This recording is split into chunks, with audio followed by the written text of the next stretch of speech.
بسم الله الرحمن الرحيم.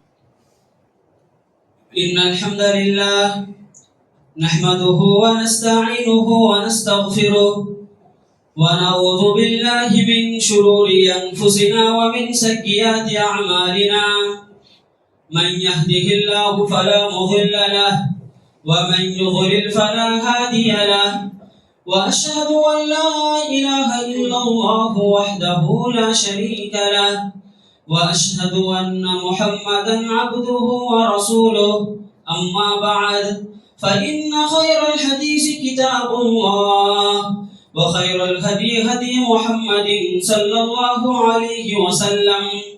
وشر الأمور محدثاتها بدعة وكل بدعة ضلالة وكل ضلالة في النار. أعوذ بالله من الشيطان الرجيم. بسم الله الرحمن الرحيم. قاف والقرآن المجيد بل عجبوا أن جاءهم منذر منهم فقال الكافرون هذا شيء عجيب. أإذا متنا وكنا ترابا ذلك رجع بعيد. قد علمنا ما تنقص الأرض منهم وعندنا كتاب حفيظ. بل كذبوا بالحق لما جاءهم فهم في أمر مريج. أفلم ينظروا إلى السماء فوقهم كيف بنيناها وزيناها وما لها من فروج. والأرض مددناها وألقينا فيها رواسي وأنبتنا فيها من كل زوج بهيج. تبصرة وذكرى لكل عبد منيب. ونزلنا من السماء ماء مباركا فأنبتنا به جنات وحب الحصيد والنخل باسقات لها طلع نضيد رزقا للعباد. وأحيينا به بلدة ميتا كذلك الخروج. كذبت قبلهم قوم نوح وأصحاب الرس وثمود وعاد وفرعون وإخوان لوط وأصحاب الأيكة وقوم تبع كل كذب الرسل فحق وعيد. أفعجينا بالخلق الأول بل هم في لبس من خلق جديد. أعوذ بالله من السميع العليم من الشيطان الرجيم. بسم الله الرحمن الرحيم. يا أيها الذين آمنوا اتقوا الله وقولوا قولا سديدا يصلح لكم أعمالكم ويغفر لكم ذنوبكم ومن يطع الله ورسوله فقد فاز فوزا عظيما. أعوذ بالله من الشيطان الرجيم. بسم الله الرحمن الرحيم. الله الذي خلقكم من ضعف ثم جعل من بعد ضعف قوة ثم جعل من بعد قوة ضعفا وشيبة يخلق ما يشاء وهو العليم القدير. وقال النبي صلى الله عليه وسلم لا تزول قدم ابن آدم يوم القيامة حتى يسأل عن خمس: عن عمره فيما أفناه وعن شبابه فيما أبلاه. معزز سامعین، ہر قسم کی سب تعریف، توصیف، کبریائی، بزرگی اس وحدہ لا شریک کے لیے لائق و زیبا ہے جو ہم سبوں کا خالق، مالک، رازق، مدبر، پالنہار، هو اللہ الخالق البارئ المصور له الاسماء الحسنى ہے۔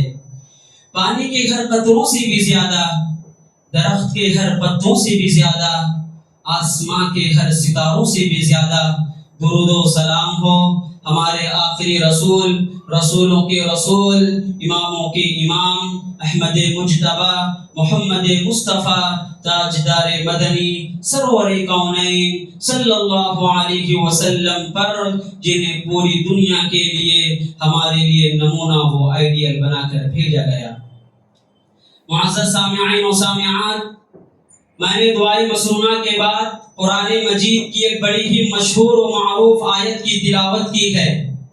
اس آیت کی مناسبت سے میں جس موضوع کے تحت لب گشائی کرنا چاہتا ہوں وہ موضوع ہے اسلام میں جوانی کی اہمیت۔ حاضرین جمعہ، اللہ تبارک و تعالیٰ نے قرآن کریم کے اندر انسان کے مراحل کو ذکر کیا ہے۔ اللہ تبارک و تعالیٰ نے قرآن میں انسان کی 3 مراحل کا ذکر کیا ہے۔ اللہ نے کہا اللہ الذی خلقکم من ضعف، وہی ہے جس نے تمہیں حالت کمزوری میں پیدا کیا، وہی ہے جس نے تمہیں حالت کمزوری میں پیدا کیا۔ مطلب یہ ہوا کہ جب انسان پیدا ہوتا ہے تو اسے بولنے کی طاقت نہیں ہوتی ہے، اس کے پاس چلنے کی طاقت نہیں ہوتی ہے، وہ پل پل کا محتاج ہوتا ہے، وہ لمحے لمحے کا محتاج ہوتا ہے۔ پھر آگے اللہ نے کہا کہ پھر ہم نے تمہیں کمزوری سے توانائی کی طرف منتقل کر دیا، میں نے تمہارے جسم میں طاقت دی، میں نے تمہیں سمجھنے کے لیے عقل و فہم سے نوازا، اس سے مراد جوانی ہے۔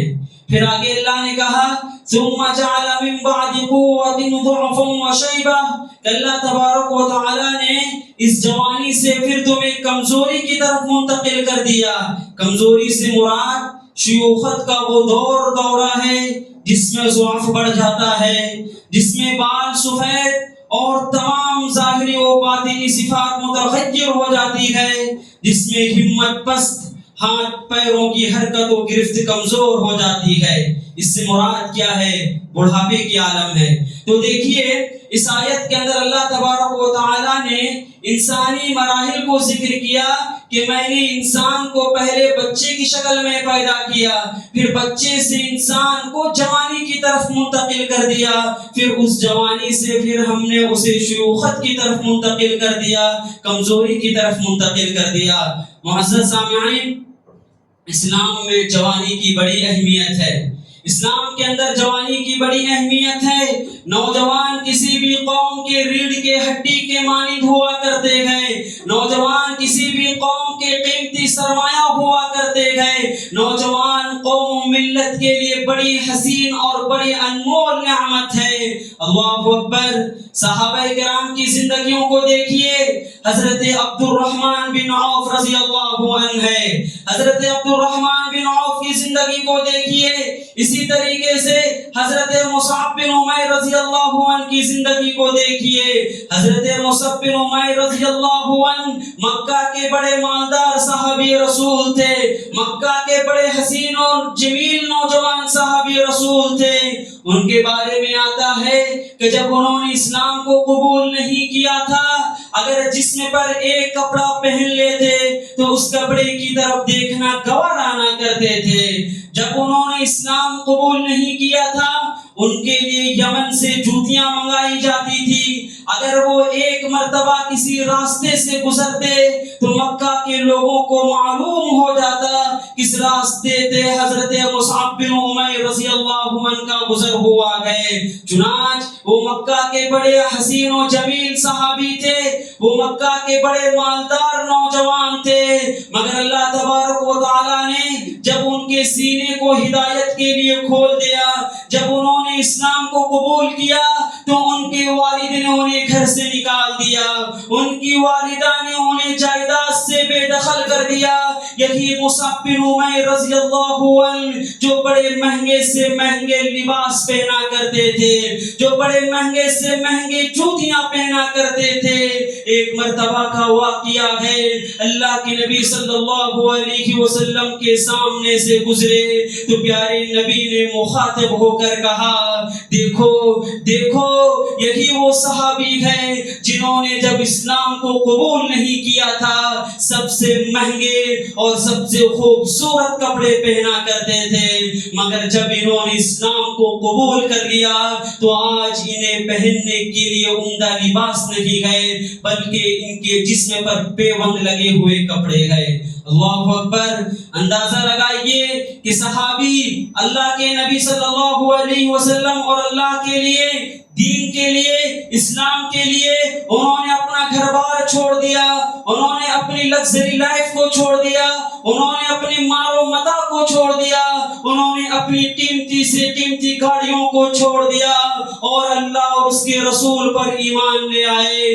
آج ہم اور آپ اپنے قوم کے نوجوانوں کا جائزہ لیں، آج ہم اور آپ اپنے قوم کے نوجوانوں کا جائزہ لیں۔ آج کے نوجوان تو گھر بار بڑی دور کی بات ہے، آج کا نوجوان اللہ اور اس کے رسول کو راضی کرنے کے لیے جھوٹ نہیں چھوڑ سکتا ہے، آج کا نوجوان اللہ اور اس کے رسول کو خوش کرنے کے لیے نمازیں نہیں پڑھ سکتا ہے، آج کا نوجوان اللہ اور اس کے رسول کی رضا کے خاطر سنتوں پر عمل نہیں کر سکتا ہے۔ اور وہ صحابی رسول تھے جنہوں نے اللہ اور اس کے رسول کی رضا کے خاطر اپنے تن من دھن کی بازی لگا دی، اپنے گھر کو چھوڑ دیا، اپنے بنگلوں کو چھوڑ دیا، اپنی گاڑیوں کو چھوڑ دیا۔ اور جانتے ہیں یہی مصعب بن عمیر رضی اللہ عنہ کی خوشخبری کو دیکھیے، سعادت مندی کو دیکھیے کہ اللہ تبارک و تعالیٰ نے سب سے پہلے انہیں بحیثیت داعی، بحیثیت مبلغ مدینہ بنا کر بھیجا۔ معزز سامعین، اسی طریقے سے آج ہمارے قوم کے نوجوانوں کو دیکھیے اور اصحاب کہف کے نوجوانوں کو یاد کریے۔ قرآن مجید میں اللہ تبارک و تعالیٰ نے نقشہ کھینچا ہے، انہم فتیۃ آمنوا بربہم وزدناہم ھدی۔ آپ اس نوجوانوں کو یاد کیجئے، اے اللہ کے نبی آپ ان نوجوانوں کو یاد کیجئے جنہوں نے اللہ کے رضا کے خاطر، اللہ کی خوشنودی کی خاطر ایک غار میں چلے گئے اور وہاں پر اللہ تبارک و تعالیٰ نے ان کو 309 سال تک سلا دی، ان کو نیند سے نوازا۔ دیکھیے دقیانوس ایک زمانے کا بادشاہ ہوا کرتا تھا، دقیانوس ایک زمانے کا بڑا جابر و ظالم بادشاہ ہوا کرتا تھا۔ وہ لوگوں سے کہا کرتا تھا کہ تم میری عبادت کرو، میرے نام کی نظر و نیاز چڑھاؤ۔ چنانچہ جب دقیانوس بادشاہ کو یہ اطلاع ہوئی کہ کچھ ایسے نوجوان ہیں جو اللہ کی عبادت کرتے ہیں، کچھ ایسے نوجوان ہیں جو میری عبادت کا انکار کرتے ہیں، کچھ ایسے نوجوان ہیں جو میرے نام کی نظر و نیاز نہیں مانتے ہیں، نہیں چلاتے گئے، تو دقیانوس بادشاہ نے انہیں بلایا، دقیانوس بادشاہ نے انہیں بلایا۔ چنانچہ ان نوجوانوں نے برملا کہا، وَرَبَطْنَا عَلَىٰ قُلُوبِهِمْ إِذْ قَامُوا فَقَالُوا رَبُّنَا رَبُّ السَّمَاوَاتِ وَالْأَرْضِ، کہ میں تمہاری عبادت نہیں کر سکتا ہوں کیونکہ میرا رب تو زمین و آسمان کا مالک ہے، میرا رب تو ساری کائنات کا مالک ہے۔ چنانچہ وہ نوجوان اپنی ایمان و توحید کو بچانے کے لیے، وہ نوجوان اپنی اسلام اور اپنی ایمان کی حفاظت کے لیے ایک غار میں چلے جاتے ہیں، ایک غار میں چلے جاتے ہیں۔ اللہ تبارک و تعالیٰ نے انہیں نیند دے دی اور وہ 309 سال تک سوئے رہے۔ اس سے اندازہ لگائیے کہ وہ کیسے نوجوان تھے جنہوں نے اپنی ایمان کو بچانے کے لیے، جنہوں نے اپنے توحید کو بچانے کے لیے، جنہوں نے اپنی ایمان کی بقا کے لیے اپنا سب کچھ چھوڑ دیا، اپنے بستی کو چھوڑ دیا، اپنے گھر کو چھوڑ دیا، اپنے ماں باپ کو چھوڑ دیا۔ اور آج ہم اور آپ اپنے قوم کے نوجوانوں کا جائزہ لیں، آج ہم اور آپ اپنے بستی کے نوجوانوں کا جائزہ لیں۔ گھر بار تو بڑی دور کی بات ہے، آج انسان توحید پر عمل کرنے کے لیے کسی مشرک کا ساتھ نہیں چھوڑ سکتا ہے۔ آج کا نوجوان اپنی ایمان کو بچانے کے لیے ایسے اسکول کو نہیں چھوڑ سکتا ہے جہاں پر اس کی ایمان کے ساتھ دغا کی جاتی ہو۔ آج کا نوجوان اللہ اور اس کے رسول کے خاطر ایسے جگہوں کو نہیں چھوڑ سکتا ہے جس جگہ پر قال اللہ و قال رسول اللہ کی مخالفت ہوتی ہے۔ معزز سامعین، یاد رکھیے یہ جوانی کا مرحلہ بڑا ہی اہم مرحلہ ہوا کرتا ہے. پیارے نبی صلی اللہ علیہ وسلم نے ارشاد فرمایا لا تزول قدم ابن آدم یوم القیامہ حتی یسأل عن خمس کہ بنی آدم کے پاؤں ہل نہیں سکتے ہیں, جنبش تک نہیں کر سکتے ہیں, حتی یسأل عن خمس یہاں تک کہ اس سے 5 چیزوں کے بارے میں سوال نہ کر لیا جائے. ان عمرہ فیما افناہ, بتاؤ میں نے تمہیں 40 سال 50 سال 60 سال 70 سال کی زندگی دی تھی, بتاؤ میں نے تمہیں ایک عمر دراز دیا تھا, بتاؤ تم نے اپنی عمر کو کہاں کھپایا, بتاؤ تم نے اپنی زندگی کو کہاں گزارا. اس کے بعد اللہ کے نبی نے فرمایا وعن شبابہ فیما ابلا, میں نے تمہیں جوانی جیسی نعمت سے نوازا تھا, میں نے تمہارے جسم میں طاقت دی تھی, میں نے تمہیں عقل و فہم سے نوازا تھا, بتاؤ تم نے اپنی جوانی کہاں گزاری. دیکھیے یہاں پر ایک نقطہ یہ ملا, عمر کے اندر جوانی آ جاتی ہے, عمر کے اندر جوانی کا مرحلہ ہوتا ہے, مگر پیارے نبی صلی اللہ علیہ وسلم نے ارشاد فرما رکھے گئے کہ عمر کے بعد جوانی کے بارے میں بھی سوال کیا جائے گا. پتہ کیا چلا, معلوم یہ ہوا جی نقطہ یہ ملا کہ جوانی کا مرحلہ بڑا ہی اہم مرحلہ ہے, جوانی کا دور بڑا ہی خوبیوں والا دور ہے. اس لیے اللہ کے نبی صلی اللہ علیہ وسلم نے ارشاد فرمایا کہ کل قیامت کے دن عمر کے ساتھ ساتھ جوانی کے بارے میں بھی سوال کیا جائے گا, عمر کے ساتھ ساتھ جوانی کے بارے میں بھی پوچھ تاچھ ہوگی. معزز سامعین, اللہ اکبر. حضرت عبداللہ بن عمرو بن عاص رضی اللہ عنہ ہے, سنن ترمذی کی روایت ہے, عمرو بن عاص رضی اللہ عنہ اللہ کے نبی صلی اللہ علیہ وسلم کی خدمت میں آتے ہیں, کہتے ہیں اللہ کے نبی جمعت القرآن فی کل لیلۃ واحدہ, کہ میں نے قرآن کو جمع کیا ہے اور میں ایک رات میں قرآن کو ختم کرنے چاہتا ہوں, میں ایک رات میں قرآن کو ختم کرنا چاہتا ہوں. اللہ کے نبی نے فرمایا دعنی یشتمت من, اللہ کے نبی صلی اللہ علیہ وسلم نے ارشاد فرمایا اے عمرو بن عاص ایسا کرو کہ قرآن مجید کو 10 دن میں ختم کر لو. عمرو بن عاص کہنے لگے دعنی یشتمت من قوت و شباب, اے اللہ کے نبی ابھی میں نوجوان ہوں, اللہ کے نبی ابھی میری جسم میں طاقت ہے, مجھے اجازت دیجیے کہ میں اس سے پہلے قرآن کو ختم کروں. پھر اللہ کے نبی نے ارشاد فرمایا اے عمرو بن عاص تم قرآن مجید کو 1 ہفتے میں ختم کرو.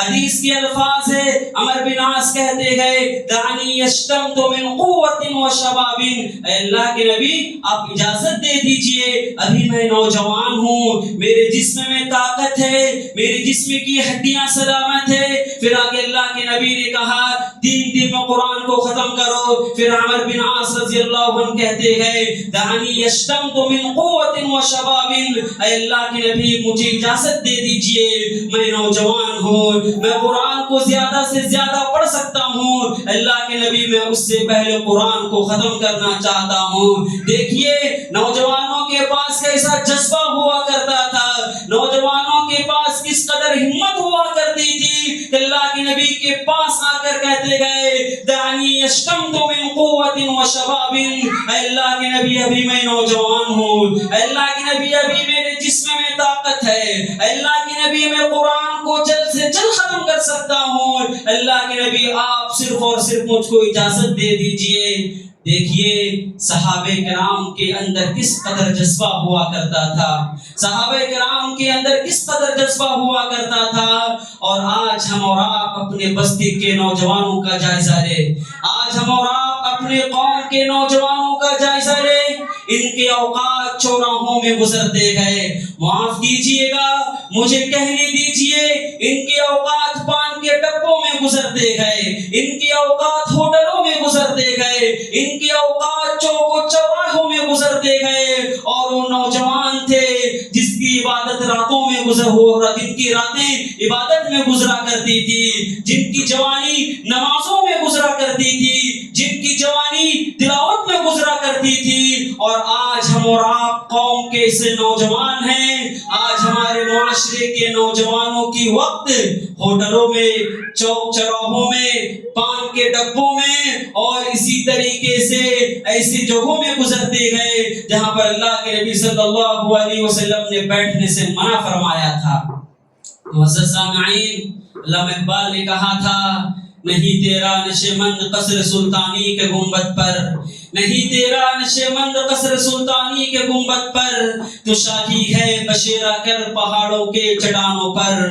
یاد کیجئے بخاری شریف کی اس روایت کو، ایک مرتبہ کا واقعہ ہے، عبداللہ بن عمر رضی اللہ عنہ مسجد میں لیٹے ہوئے تھے، عبداللہ بن عمر رضی اللہ عنہ مسجد میں آرام کر رہے تھے، اچانک خواب میں دیکھتے گئے کہ انہیں جہنم کا کنواں دکھائی دے رہا ہے، اور اسے دو فرشتے اس جہنم کے کنویں کی طرف لے جا رکھے گئے، اور جیسے کہ آپ کنویں کی طرف پہنچے، فرشتوں نے ان کو پیچھا کر لیا، فرشتوں نے ان کو پیچھے کر لیا۔